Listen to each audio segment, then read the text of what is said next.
Development అనే aspect తీసుకున్న షర్మిల ఎంతవరకు ఆంధ్రప్రదేశ్ రాజకీయాల్లో ఒక అటెన్షన్ సీకర్ అవుతున్నారు?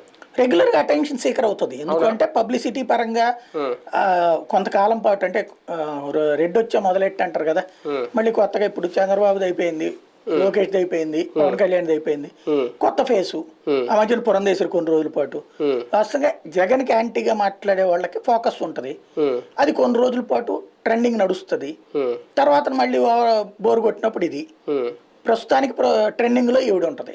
కాంగ్రెస్ మాజీ సీనియర్లు అప్పుడు నిన్న కొంతాల రామకృష్ణన్ కలిశారు వెళ్ళు అనేది, రాజశేఖర రెడ్డి గారి హయాంలో దగ్గరగా ఉన్నవాళ్ళు లేదంటే కాంగ్రెస్ లో పని ఎంతవరకు షర్మిలను చూసి ఇప్పుడు వచ్చే అవకాశం ఉంది? అదైతే ఈ పాటికి పరిగెత్తుకు రావాలి కదా, ఏం పరిగెత్తుకు వెళ్తున్నారు కదా వాళ్ళ దగ్గరికి. అంతే ఉంటది. కొండతాల రామకృష్ణ ఆల్రెడీ టీడీపీతో టచ్ లో ఉన్నారని పోతున్నాడు, జనసేన కొట్టి టీడీపీకి వెళ్తున్నట్టున్నాడు. వాళ్ళు పోతుంటారు. వాళ్ళందరూ ఏంటంటే ఇంతకుముందు కాంగ్రెస్లో ఉండి ఎందుకు వెళ్ళారు కాంగ్రెస్ నుంచి బయటికి. ఇంకోటి ఇవాళ కాంగ్రెస్ వాళ్ళందరూ ఫస్ట్ సమాధానం చెప్పాలి, ఆంధ్రప్రదేశ్